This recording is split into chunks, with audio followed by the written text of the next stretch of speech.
आज से ठीक 4 साल पहले मैंने एक इंटरव्यू किया था और उस इंटरव्यू का टाइटल था my journey of 0 to 1000 crore. मेरी यात्रा नहीं, किसी और की यात्रा थी। और अगर मैं आपको ये कहूँ, ये यात्रा पिछले 4 सालों में 1000 करोड़ से बढ़कर 2000 करोड़ हो गई। तो आप तो जानना चाहेंगे कि भाई ऐसा कौन शख्स है, ऐसा व्यक्तित्व कौन है जिसने पिछले 4 सालों में 1000 से 2000 करोड़ की यात्रा की है। लेकिन एक चीज समझ लीजिए, लगता भले ये कि 4 साल में पैसे दुगने हो गए, 1000 से 2000 करोड़ हो गए, लेकिन इसके पीछे है बड़ी लंबी कहानी, कड़ी मेहनत, और वो भी कोई 1 2 4 5 साल की नहीं, पूरे 25 साल की। जी हाँ, हिंदुस्तान के सबसे बड़े वेल्थ क्रिएशन गुरु रामदेव अग्रवाल साहब, इनकी कहानी की मैं बात कर रहा हूँ। और पिछले 25 सालों में 25 बेहतरीन wealth creation studies Ramdev Agrawal साहब ने किए, और अब इस खास मौके पर उन्होंने एक बेहतरीन किताब लिखी है। और इस किताब को मैं नाम अपनी तरफ से जो देना चाहता हूँ वो है वेल्थ क्रिएशन की बाइबल। जी हाँ, आप पढ़ेंगे तो आप दंग रह जाएंगे कि क्या एक किताब में इतना सारा ज्ञान हो सकता है। बस इसी किताब पर और वेल्थ क्रिएशन के इस स्टडी के 25 साल पूरे होने पर हम बातचीत करेंगे मोतीलाल ओसवाल फाइनेंशियल सर्विसेज के फाउंडर और मैनेजिंग डायरेक्टर रामदेव अग्रवाल साहब से। सर, बहुत बहुत स्वागत है, धन्यवाद आपका। आपने मुझे चुना, इस इतनी बेहतरीन किताब जो आपने लिखी है, मतलब इसे किताब तो मैं कह ही नहीं सकता, किताब तो बहुत हल्का शब्द है, ये ग्रंथ है। ये स्टॉक मार्केट में जो लोग निवेश करना चाहते हैं उनके लिए ग्रंथ है, पूरे 88 पेज का, और मैंने 2 बार पढ़ी है। इसीलिए मैंने आपसे इंटरव्यू के लिए काफी समय मांगा। मैंने कहा थोड़ा और समय दें सर, थोड़ा और समय दें। और वाकई में जो आपने किताब लिखी गजब है। कहाँ से आइडिया आया, पहले इसके बारे में बताएं सर। देखिए, हमने वेल्थ क्रिएशन स्टडी चालू किया 95-96 में जी। सो उस समय, अब 95-96 मतलब आप सोचिए 25 साल पहले हम भी बच्चे थे, समझ लीजिए आप जी। और नए नए मतलब कंपनी बनी थी, तो हमने बोला कुछ तो करें।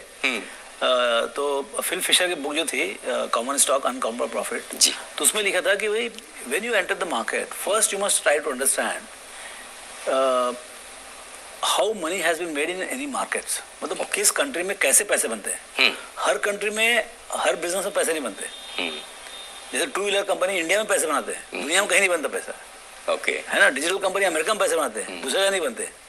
हर जगह का अपना एक बेसिक एडवांटेज होता है। जैसे आईटी कंपनी, जैसे यहाँ पर इन्फोसिस, टीसीएस, तो यहाँ जो तूफान है आईटी कंपनीज का, आईटी सर्विसेज कंपनीज का, वो दूसरे पार्ट ऑफ द वर्ल्ड में नहीं है। वहाँ they are dying.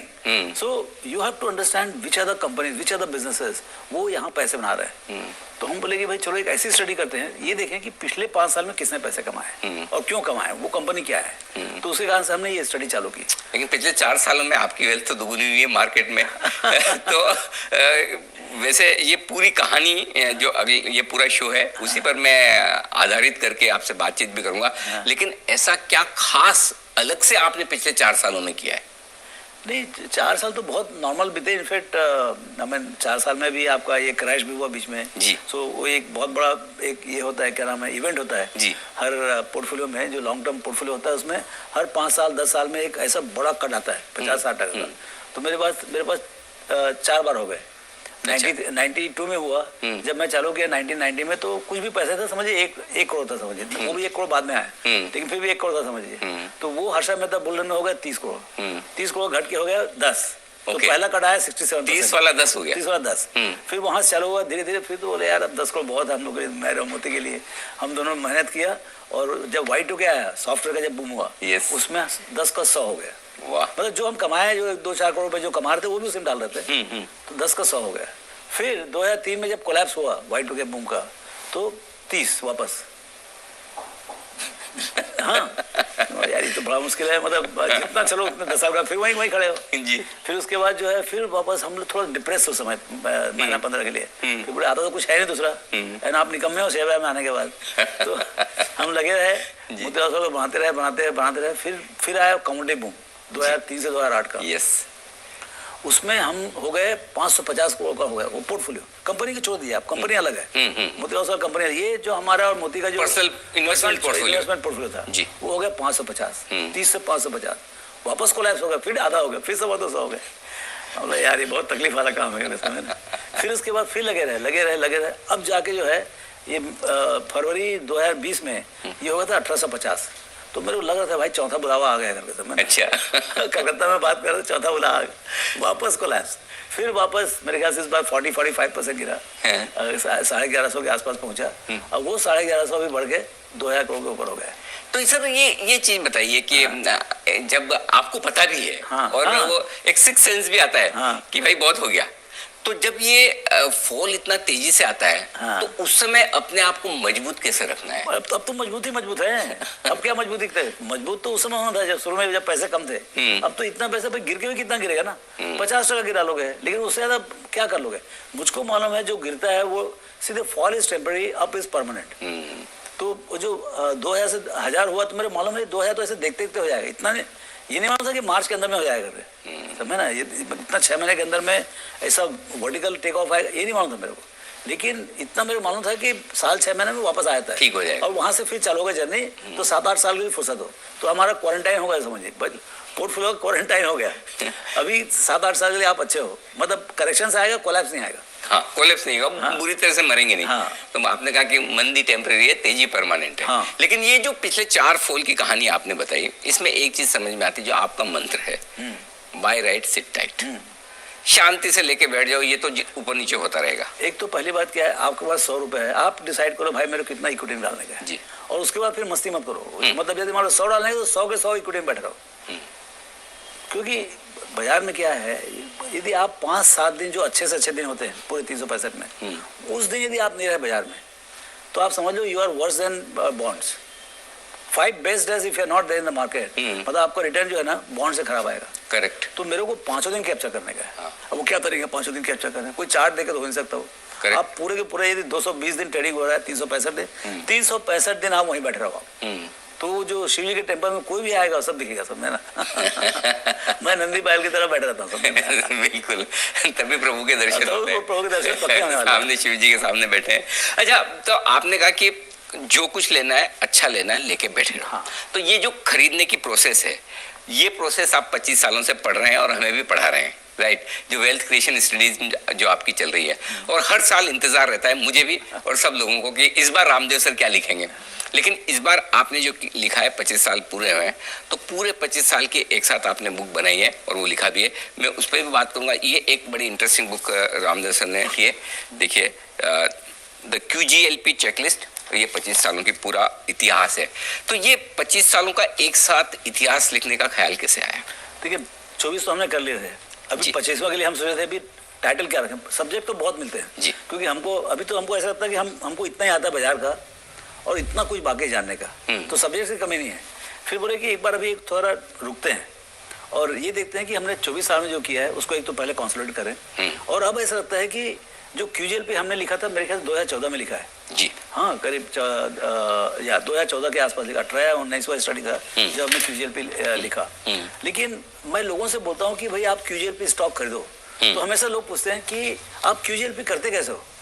है सिंपल, लेकिन कैसे करते हो? तो जैसे मेरे नए रिसर्च एनालिस्ट ज्वाइन करते हैं या कोई हमारे एसोसिएट्स हैं, ब्रोकिंग में है, फंड डिस्ट्रीब्यूशन में है, तो सब बहुत लोग आगे पूछते हैं, पर्टिकुलरली यंग क्राउड जो कॉलेज से निकल रहे हैं, CA बन के आ रहे हैं, उनको ये नहीं मालूम कि QGLP अप्रोच कैसे करने का। तो मैं बोला चलो चेकलिस्ट बनाते हैं। उससे क्या है कि वो चेकलिस्ट पढ़ेंगे तो 80-90% उनको समझ में आ जाएगा कि थियोरेटिकल एस्पेक्ट क्या है। प्रैक्टिकल बाजार में आके बहुत अलग बात है। करेक्ट। कि हम बोलते हैं भाई अच्छी कंपनी खरीदो, अच्छा बिजनेस खरीदो, अच्छा क्या है, तो अच्छा क्या है। हाँ। तो उसमें हमने बताने की कोशिश की है, लेकिन उसको एक्चुअली प्रैक्टिस करना कि भाई आप पूरे 500 कंपनी का आप लिस्टिंग करो, अच्छा है खराब, बस खाली 2 चीज। तो उसमें आपको दिखेगा कितना अच्छा है, मतलब आपको बिलीव नहीं होगा कितने अच्छी कंपनी से बिजनेस कितने अच्छे हो सकते हैं और खराब बिजनेस कितना खराब हो सकता है। करेक्ट। तो जैसे ग्रेट गुड ग्रो सम वाला जो है, उसमें हमने ये बताने की कोशिश की, 2007 की स्टडी है बफेट साहब के बोलने से, कि मतलब businesses are good and very good and very bad. तो मतलब आप भगवान कृपा से और आपको ऐसा कोई पनिशमेंट ना हो कभी आपके पोर्टफोलियो में खराब कंपनी रहे, क्योंकि जो कंपाउंडिंग होता है सिर्फ अच्छी कंपनी होता है। करेक्ट। यदि गोल्ड में कंपाउंडिंग होगा सब पे गोल्ड में होगा, शेयर बाजार में ऐसा नहीं है। आपके पास यदि खराब कंपनी है तो जीरो चले जाएंगे आप। राइट, ये बड़ा फर्क है। ये तो उससे बचना बहुत जरूरी है। सबसे पहला जो है ना, don't lose money, don't by bad company. मतलब मैं बफेट साहब ने बोला डोंट लूज मनी, मैं बोलता हूँ don't by bad companies. Rule number 1 don't by bad company, rule number 2 don't forget rule number 1। बिल्कुल 100%। और अच्छी कंपनी कैसे खरीदी जाए, हाँ। इसी पर 25 साल बिताए रामदेव सर ने। 25 साल, 25 वेल्थ क्रिएशन स्टडी, और उस पर 25 सवाल। और ये 25 सवाल क्या है, कोई भी शेयर खरीदने के पहले आपकी चेकलिस्ट क्या होनी चाहिए, ये 25 सवाल इस किताब में आए हैं, इस पुस्तक में आए। इन पर हम विस्तार से बातचीत करेंगे एक एक करके। और जो आपने इंटरेस्टिंग चेकलिस्ट बनाई है, उसमें 5 अलग अलग तरीके की चेकलिस्ट है, उन पर मैं आऊँगा। उससे पहले थोड़ी बेसिक से शुरुआत करते हैं, ताकि एक हमारे दर्शकों को बैकग्राउंड मिल जाए। आपने शुरुआत ही एक बहुत इंटरेस्टिंग चीज़ से की, कि जिसमें मतलब पूरी दुनिया कंफ्यूज है कि मैं इन्वेस्टर हूं या ट्रेडर और स्पेकुलेटर हूं। तो आपने यही पॉइंट शुरुआत के लिए क्यों चुना है, इन्वेस्टिंग वर्सेस स्पेकुलेशन?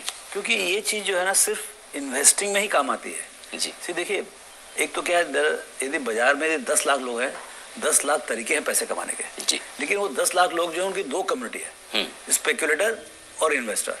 तो स्पेकुलेटर कम्युनिटी से मतलब अच्छे नहीं खराब वाली बात नहीं है, उनसे कोई मतलब नहीं स्टडी का। स्पेकुलेटर खाली प्राइस भगवान है, हमारे लिए ऐसा नहीं है, हमारे लिए वैल्यू भगवान है। तो वो इन्वेस्टिंग में एक अलग ही चीज है। इन्वेस्टिंग में कई तरीके के होते हैं, ये एक ऐसा QGLP फ्रेमवर्क जो है ना, इस तरीके, ये हमारा तरीका है। और ये एक स्टाइल है वैल्यू और ग्रोथ का, तो ये काम करेगा। लेकिन कैसे काम करेगा, तो ये so it is only for investing, not for speculation. So जो नए लोग आते हैं उनको ये नहीं मालूम है कि what is the difference between speculation and investment. कई लोग जो है ना उनको लगता है वो इन्वेस्टिंग कर रहे हैं, एक्चुअली वो स्पेकुलेट कर रहे हैं। करेक्ट।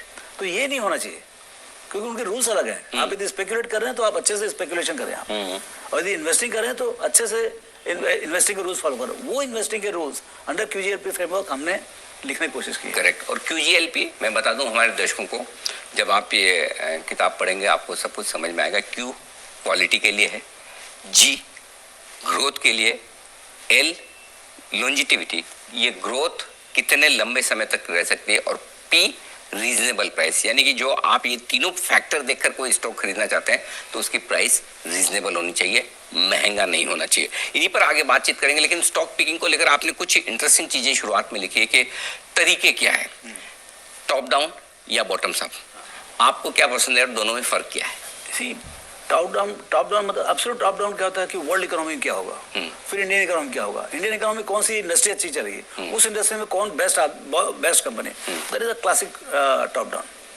बॉटम अप क्या होता है, मैं आपसे मिला, आप बोले अरे रामदेव जी मैं वो उससे मिला था कंपनी वाले से, वो खूब पैसा कमाने वाला है, 100 करोड़ कमाने वाला, 150 करोड़ में कंपनी मिलती है। तो मतलब बॉटम अप हो गया ना, कुछ नहीं मालूम कंपनी के बारे में, आपने नाम बताया, बस मेरे को नाम ही चाहिए, बस कंपनी से शुरुआत करेंगे और वहां से हम चालू करते हैं। जैसे कल शाम को मेरे को किसी ने बोला कि एक कंपनी 500-600 करोड़ मिलती है, टेक कंपनी है, उसमें नहीं 200 करोड़ मिल रही है, 600 करोड़ कैश है बोलता है, और टेक कंपनी है, और अभी भी नया मैनेजमेंट आया है, कोई TCS को कोई बंदा आया ज्वाइन किया है। बोला यार देखनी तो पड़ेगी भाई, 500-600 करोड़ की कंपनी, लेकिन फिर देखें सही क्या है। तो ये ना वहां से कहानी चालू, that is a classic bottoms up. So आपको यही पसंद है? मेरे अल्टीमेट आई लाइक बोथ। मैं रीडिंग करता हूँ मैं टॉप डाउन। अच्छा, रीडिंग जो है मतलब बहुत सारे सी क्या है, देखिए आपको you are buying the future, तो फ्यूचर में दुनिया कैसे बनने वाली है, और दुनिया अभी कैसी दुनिया, भाई आप जितना पढ़ो उतना आपको दुनिया समझ में आएगी कि मतलब अमेरिका कितना बड़ा है, चाइना कितना बड़ा है, वर्ल्ड कितना बड़ा है, उसमें हम कितने छोटे हैं, और कितना बड़ा अपॉर्चुनिटी है। तो ये सब समझने के लिए आपको थोड़ा सा बिग पिक्चर का भी समझ जरूरी है। करेक्ट, बहुत जरूरी है, अदरवाइज आप कुएं के मेंढक रह जाएंगे, है ना। क्योंकि क्या है, ग्रोथ जो है, ग्रोथ को समझने के लिए आपको ये समझना पड़ेगा कि यूनिवर्स कितना बड़ा है, मतलब बिजनेस अपॉर्चुनिटी कितना बड़ा है, वो बहुत जरूरी है। और वर्ल्ड क्या है, कितना स्पीड से प्रॉस्पर होते जा रहा है। देखिए ये वर्ल्ड बहुत ज्यादा प्रॉस्परस है compare to what it was 15 years back. Correct. 20-25 years back world was having GDP of say $50 trillion, आज $100 ट्रिलियन है, और अगले 15 साल में इसका $200 ट्रिलियन होने वाला है। तो आप देखो सही कितना मतलब विश्व कितना ये रहेगा, और उसमें कंजम्पशन होता है फिर, और वो कंजम्पशन के लिए कंपनीज बनती हैं। तो ये कनेक्ट करना जरूरी है कि भाई, so I read lot of large picture, okay, लेकिन जब एक्चुअली शेयर खरीदने टाइम आता है तो हम उसमें से निकालते हैं कि ये सेक्टर में कंपनी खोजनी है, अब उस सेक्टर में कंपनी कहाँ से निकालें। तो अब फिर उसका बॉटम्स अप शुरू चर्चा होगी। चालू होती है। तो हम जाके कोई कंपनी वाले से पूछेंगे कि भाई आपको क्या अच्छा लगता है, कौन कौन से क्षेत्र, क्या क्या इंटरेस्टिंग ट्रेंड है, तो बोलेगा सिक्योरिटीज में बहुत अच्छा हो रहा है, तो सिक्योरिटीज में कौन सी कंपनी है, तो उसमें से फिर वो खोजबीन चालू होती है। और होता क्या है, कोई ना कोई जो है ना एनालिस्ट या कोई प्रेजेंटेशन में आपको वो कंपनी मिल जाती है, क्योंकि आप मेंटली रेडी हैं, आपको QGAP फ्रेमवर्क है, आपका टॉप डाउन एक इमेजिनेशन क्लियर है। अब उसमें क्या है, एक बंदा जो है ना चलता हुआ आता है डायस के ऊपर, अब वो बताता है कि मैं ऐसी कंपनी बना रहा हूँ, तो पसंद आ गई, तो फिर चलो भाई साथ में। तो फिर उस कंपनी की वैल्यू, हाँ। अल्टीमेटली तो हर चीज की एक वैल्यू, किसी चीज पर वो इस वैल्यू पर अच्छी है, किसी पर खराब है, तो आप वैल्यू कैसे डिसाइड करते हैं? हाँ, तो वो वैल्यू का जो है, देखिए शुरू में तो CA में मालूम है आपको 4 पेज का था, शुक्ला ग्रेवाल का बुक कुछ नहीं था। बिल्कुल। अब उसके बाद आप रीडिंग चालू करो। Value is what you get, price is what you pay. Correct, ये फंडामेंटली आपको समझना पड़ेगा। Value and price are 2 different things. Correct. ये बाजार ऐसा है जहां 1 का चीज 20 में बिकता है और 20 का चीज 1 में मिलता है। ये आप पता होना चाहिए। ये नहीं, ये आपके पास फेथ होना चाहिए हाँ। कि बाजार में is not very fair market, कि मतलब आपको हर जगह गोल्ड का दाम वही भाव मिलेगा। आप कहीं भी चले जाए इंडिया में 100 रुपए के आगे पीछे आपको गोल्ड मिलेगा। करेक्ट। ऐसा नहीं है। शेयर बाजार में बहुत उठा पटक है। 100 की चीज मतलब 1000 में बिकती है, मतलब एकदम अत्याचार है। दोनों तरफ अत्याचार है। और इधर मालूम पड़ा 12% का डिविडेंड यील्ड है कंपनी में, और फिर भी नहीं बिकती। करेक्ट। तो ये क्या है, तो इस टाइप में समझने का बहुत जरूरी है, what is the underlying value. हाँ, मतलब उसमें एक्चुअल में उसका वर्थ क्या है। और प्राइस तो आपको मालूम ही है। प्राइस तो आपको सबको, भी कोई उसमें आर्बिट्राइज है नहीं। करेक्ट। प्राइस कहीं भी जाए आपको, प्राइस सबके पास है, प्राइस वैल्यू क्या है वो पता तो करना है। उसी कारण से जो है ना शेयर बाजार में जो आते हैं, प्राइस जानने में आपको कोई बहुत तिरंदाजी नहीं है। करेक्ट। और नहीं, मेरे पास बेस्ट मशीन है, कोटेशन मशीन। अरे भाई क्या कर लेगा, बहुत बेस्ट मशीन था। जब हमने चालू किया 87 में जी, अहमदाबाद और मुंबई के बीच में 10% प्राइस गैप होता था। उसके कारण से मुद्रा साल में हमने चालू किया। यहाँ पर से हम खबर देते थे, वहाँ से खरीदते थे और नेक्स्ट डे यहाँ लाके बेचते थे, तो 5 से 7%, 10% गैप मिलता था। अब 1 रुपए, एक नया पैसा फर्क नहीं है। करेक्ट। तो वैल्यू और प्राइस में डिफरेंस है, बहुत डिफरेंस है जी। और ये समझना बहुत, ये फेथ होना बहुत जरूरी है कि बाजार में आपको कई चीजें बहुत सस्ती मिलती है और कई चीजें, और वही सस्ती चीजें कुछ दिन के बाद बहुत महंगी बिकती है। करेक्ट। उसी का मजा है। बिल्कुल। लेकिन जैसा मैं शुरुआत में भी कह रहा था कि पावर ऑफ कंपाउंडिंग आपका फेवरेट सब्जेक्ट रहा है, आपने खुद ने किए अपने लिए। तो आप देखिए बता ही ना, रहे 1990 के 1 करोड़, आज 2000 करोड़ है, और पिछले 4 साल में 1000 से 2000 करोड़ पहुंचे। आपकी वेल्थ क्रिएशन स्टडीज में भी और पर्सनल लाइफ में भी पावर ऑफ कंपाउंडिंग कि जो पैसे से पैसा बनाने वाली जो कला है, उसकी इंपॉर्टेंस क्या है? भाई ये पूरी life he is only about compounding है। आपका नॉलेज कंपाउंड हो रहा है। आप एक पुस्तक पढ़ते हो, आप आगे बढ़ते हो। तो आज आप जैसे एंकर हो, आज आपको 10-15 साल से आप कर रहे हैं, 20 साल से कर रहे हैं, तो आपको एक क्यूमुलेटिव एडवांटेज है आपके प्रोफेशन में। जी। आज कोई नया आदमी आएगा, आपसे भी ज़्यादा ब्रिलियंट रहेगा, CA भी किया रहेगा और शायद MBA भी किया रहेगा, लेकिन वो काम नहीं कर सकता जो आप कर सकते हो। आपको एक तजुर्बा है कई चीज़ें करने का, कई चीज़ें नहीं करने का, आपके पास कॉन्टेक्ट्स हैं। सो वो जो क्यूमुलेटिव एडवांटेज आता है, जो हमने 150, 200, 250 पुस्तकें पढ़ ली, कई फैक्ट्री विजिट कर ली, कई मैनेजमेंट के बोर्ड रूम में गए, कई मैनेजमेंट हमारे बोर्ड रूम में आए, कई लोगों से, कई एनालिस्ट से हमारी बातचीत हुई है। तो वो चीज़ जो है ना, अच्छा आपने जो फाइनेंशियल स्टेटमेंट देखे हैं, हर बात दिन भर बैठे देखते रहो आप। आजकल तो इसमें भी, ऐप में भी बहुत कुछ आता रहता है। तो ये जो हमारे पास एक जो तजुर्बा है कि भाई ये कंपनी वाले से 1 घंटा बात करो तो समझ में आता है ये लंबे रेस का घोड़ा है या गधा है। तो ये शुरू में आपको जजमेंट लेना पड़ता है। करेक्ट। कि भाई ये कंपाउंड अगले 20 साल में क्या बनेगा है। जैसे इन्फोसिस में आप नारायण मूर्ति साहब से मिलते हैं 93-94 में, आधे घंटे में आप पागल हो जाते हैं। मतलब एक एनर्जी थी, एक वो अभी भी है उनमें, लेकिन उस समय की जो एक बात ही अलग थी। और वैल्यू माइग्रेशन का concept, so multiple concept has to be brought in. एक तो वो सब आपको आएगा, एक तरफ बिजनेस है, दूसरी तरफ मैनेजमेंट है, तीसरी तरफ लॉन्जिविटी है, चौथा ग्रोथ है, and then you get it at free of cost. Correct. तो ये जब ये पूरा मसाला आपको फ्री में मिल रहा हो, आप लेके बैठ जाओ। एब्सोल्युटली। और तभी आपको 4 फॉर्मूला लगाने होते हैं, वो है QGLP। तो आइए अब शुरुआत करते हैं QGLP की चेकलिस्ट की। इन 25 सालों की वेल्थ क्रिएशन स्टडीज के दम पर रामदेव सर ने 25 सवालों की एक चेकलिस्ट बनाई है। कोई भी शेयर खरीदने के पहले आप उस शेयर को इस 25 सवालों की चेकलिस्ट पर टिक करें। यस यस नो यस जो भी है, उसके बाद आप एक डिसीजन पर पहुंचे कि वाकई में ये शेयर मेरे पोर्टफोलियो में आने लायक है नहीं, और उसमें भी 5 अलग अलग सेगमेंट बनाए, business checklist, growth checklist, management checklist, price checklist और रिस्क चेकलिस्ट। इसमें अलग अलग किस तरह से इस चेकलिस्ट को आप आगे बढ़े, अब उन पर हम करते हैं बातचीत। तो सर शुरुआत करते हैं बिजनेस चेकलिस्ट के हिसाब से। एक मैं जी बोल दूं, जी जी ये जो चारों जो है ये अपने आप एक मास्टर चेकलिस्ट है। हाँ QGLP ये चारों चीज जो आपको देखना ही है। हर ये देखिए हर आदमी का अपना चेकलिस्ट होगा। ये मैं जो करता हूँ मैं लिखा हूँ मैं, यू नो, करेक्ट। इसमें एक भी चीज ऐसा नहीं जो हम नहीं करते। और अच्छा आपकी ये पूरी कंप्लीट है, ये 25 ये हमारे ये है, मतलब टाइम टेस्टेड है, ये हम करते ही हैं। ओके, लेकिन आप जैसे करोगे तो आप इसमें से 2-4 छोड़ दोगे, लेकिन आप 10 और जोड़ दोगे आप अपने हिसाब से, अपने हिसाब से कस्टमाइज कर। लेकिन ये चारों जो हेडर है, जैसे क्वालिटी है, quality of business, quality of management, उसके जो चेकलिस्ट होंगे वो तो रहेगी। हाँ, और उसके अंदर सब चेकलिस्ट हमने तो मोटे मोटे 10-15 लिख दिए, उसके अंदर और 100-150 कर सकते हो आप। तो वो आपकी मर्जी है कि आप कितने गहराई में जाना चाहते हैं, लेकिन आपको सब पूरे को देख के फिर आपको एक बार भाई ये बिजनेस अच्छा है, लंबे रेस को बोला है, फिर आप दूसरा जजमेंट लोगे ये मैनेजमेंट बहुत अच्छा है, तो ये 2 हो गया ना, तो आपका 90% काम हो गया कि भाई अच्छा बिजनेस रन बाय अच्छा मैनेजमेंट, मतलब अगले लंबा 10-20-25 साल के लिए कहानी बन गई। दूसरा फिर क्या है, ग्रोथ, QG। अभी ग्रोथ का असेसमेंट जो है ये बहुत थोड़ा ट्रिकी है, उसमें आर्ट चाहिए और थोड़ा किस्मत भी चाहिए, समझे ना। और कभी कभी ढीले मैनेजमेंट में तो बता भी देते हैं बहुत लंबे जो है, और कई बार पुस्तकें पढ़ने से समझ में आता है कि ये बॉस ये तो होने ही वाला है, ये तो हो ही रहा है। मतलब जो वैल्यू माइग्रेशन में जो है ना उसमें बहुत अच्छा ये आता है, तो वो ग्रोथ की अपन बात करेंगे। फिर चौथा लॉन्जिविटी। अभी भाई ये 12 महीने कहानी है कि 12 साल की कहानी है, वही फर्क आता है। करेक्ट, फर्क सबसे बड़ा फर्क उधर है। लीवर नेस्ले ये 12 महीने कहानी नहीं है, 120 साल की कहानी है। वाह। तो वैल्यूएशन में मतलब आपको डिस्काउंटेड कैश फ्लो करो तो उसमें जुड़ते जाएगा फिर लाइन से, तो उसी कारण से पी भी बढ़ते जाता है ऐसा कंपनी का। करेक्ट, बिल्कुल ठीक बात है ना।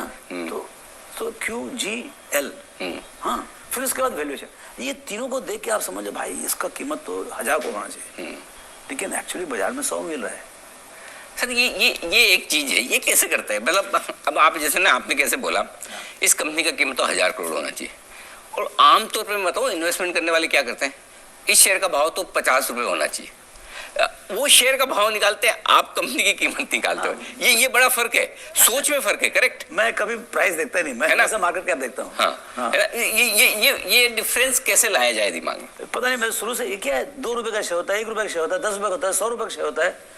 किसी ने स्प्लिट, MRF है, उसने भाई ने स्प्लिट ही नहीं किया, वो 4.25 अब वो 40-30-40 हजार करोड़ की कंपनी हो गई, और अभी भी 4.25 करोड़ का इक्विटी है उसका, 10 रुपए का शेयर है। अभी उसको क्या मतलब, उसका 4.25 करोड़ के शेयर के पर शेयर 80,000 रुपए भाव, क्या बात करो उसके बारे में। तो उसी कारण से उसका मार्केट कैप कितना, वो देखो आप 35,000 करोड़ का मार्केट कैप। हाँ ये ठीक है, MRF 35,000 करोड़ मार्केट है भाई, ये समझ में आता है। बिल्कुल। तो ये जो 4 बड़े फॉर्मूला है वेल्थ बनाने के और स्टॉक चुनने के, उसकी चेकलिस्ट, और इस चेकलिस्ट में एक चेकलिस्ट पर करेंगे टिक और जानेंगे कि क्या वाकई में आपके पोर्टफोलियो में जो शेयर है वो इन सारी चेकलिस्ट पर खरा उतरता है, या फिर अगर आप कोई शेयर खरीदने का मन बना रहे हैं तो क्या आपको इस चेकलिस्ट को पूरी तरह से दिल से फॉलो करना चाहिए, है ना।